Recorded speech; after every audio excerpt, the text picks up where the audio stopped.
encontrar nesse sentido. a produção, a criação, desejos, as relações. Antes de responder a pergunta do Marcelo, eu gostaria de, para ficar um pouco mais claro para os ouvintes, resumir, né, a ansiedade como um medo. Né? A gente falou da ansiedade como um anseio, né? A própria palavra ansiedade, ansiar por algo, anseio por algo. E a gente vai pensar na ansiedade, principalmente a ansiedade quando ela se torna mais patológica, como um medo, né? Porque quando a gente fala de estresse pós-traumático, a gente fala de medo de um trauma, né? Um medo que algo se repita. Quando a gente fala de síndrome do pânico, a gente também pode falar desses medos, medo de morrer, né? O medo de passar mal, a fobia social, medo de pessoas, o medo de que algo ruim aconteça. Então a gente vai resumir a ansiedade como um medo, né? E também como o que é esperado do sujeito, né? A imagem do sujeito. Em relação ao filho do Marcelo, o Diego,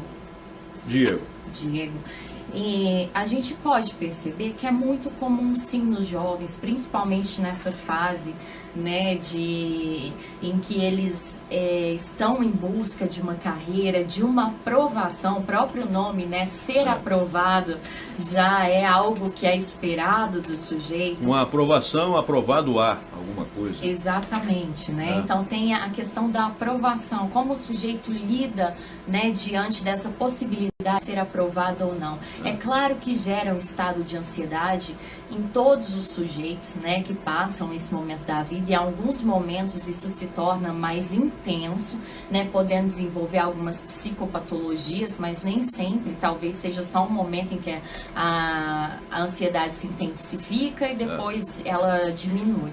Mas nós podemos pensar, né, na ansiedade, esses mal-estares, esses medos, esses temores, como algo comum, sim, dessa fase, né? Possivelmente ele tenha se tranquilizado após a aprovação e possa retornar, né, às suas atividades psíquicas, né, normais.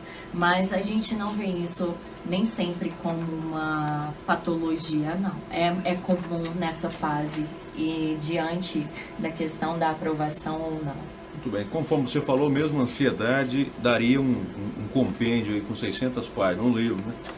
Porque esse é um assunto extremamente profundo. O Heraldo Luiz perguntou sobre a ansiedade na terceira idade. Ela é comum? Como ela acontece na terceira idade? De que forma ela pode se mostrar? Enfim. A ansiedade, ela é comum em todas as fases da vida, né? Nós pensando então na ansiedade como um medo que eu trago para ficar mais claro para os ouvintes, a gente pode pensar quais os medos possíveis do sujeito que está vivenciando essa fase da vida, né? Então a gente fala também de uma subjetividade. Tem pessoas que estão na terceira idade que têm um ritmo de vida totalmente diferente de outras, assim como na juventude, né? Então, o estilo de vida, o cotidiano fala muito sobre essa ansiedade que o sujeito vivencia. Porém, né, quando a gente fala na ansiedade nessa fase da vida, a gente também pode, além de trazer o biopsicossocial, tudo que esse sujeito vivenciou, talvez ele vivenciou muitos momentos traumáticos na vida, né, muitas perdas, muitas situações difíceis, de tristeza. Então chega nessa fase da vida em que esse sujeito ele é propenso a vivenciar mais quadros de ansiedades, isto é, mais quadros de medos, né? Então, diferentemente de um sujeito que não vivenciou tantas perdas, adoecimentos. Então vai de caso para caso. Não? Exatamente. E o que pode ser usado para amenizar ou tratar, no caso da ansiedade na terceira idade? Então, é interessante como eu trouxe, né, a questão do desejo, né, criar desejos, né, a criação de próprios desejos, né, encontrar coisas talvez no mundo, no meio externo, que geram um sentido na vida desse sujeito, faz com que esse sentimento, né, que a ansiedade ela nasce de um vazio de um lugar vazio dentro do sujeito. E um lugar que está vazio cabe muita coisa, né? Então é possível, a invasão acontece muito mais, né, essas invasões de coisas externas, muito mais em sujeitos que estão vivenciando esse lugar vazio do que em sujeitos que se sentem já preenchidos ou que estão produzindo desejos nesse sentido, encontrando sentido na vida. Então, encontrar isso, a produção, a criação, desejos, as relações interpessoais, né, isso pode ajudar os sujeitos a vivenciarem uma vida melhor, né? E quanto melhor essa qualidade de vida, menor as possibilidades de qualquer sofrimento psíquico. Em qual idade é mais comum a ansiedade, Cláudia? É na idade mais jovem, na idade mediana da pessoa ou na melhor idade?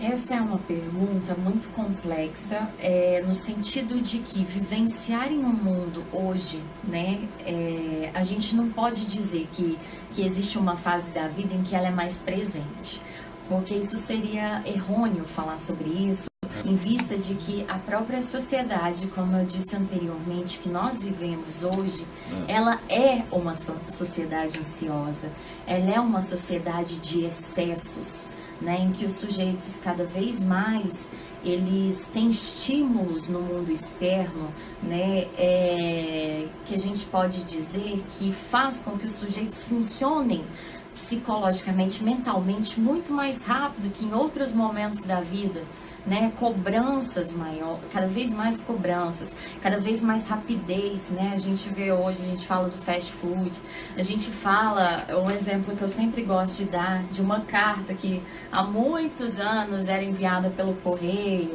né, que tinha um tempo de espera, que tinha a ação da escrita, né, a própria vida, né, há tempos atrás, produzia sujeitos que já sabiam lidar com os tempos da espera. Hoje não.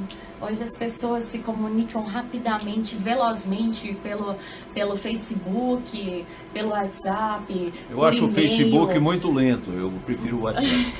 Não inventaram nada mais rápido até hoje, não? Exatamente. Então, se nós pensamos que a nossa geração está assim, nós podemos pensar que as futuras gerações, né, que elas estarão muito mais ansiosas e muito mais despreparadas para lidar com o tempo, né, com sentimentos de ansiedade também, com a espera, né, e vão ser cada vez mais gerações impacientes, intolerantes talvez. Nós precisamos pensar isso também, nós precisamos, porque isso se torna cada vez mais crônico, né, e desenvolve talvez no mundo, no meio externo, que gera, né, que a ansiedade ela nasce de um vazio, se sentem já preenchidos ou que estão produzindo desejos nesse sentido. A produção, a criação, desejos, as relações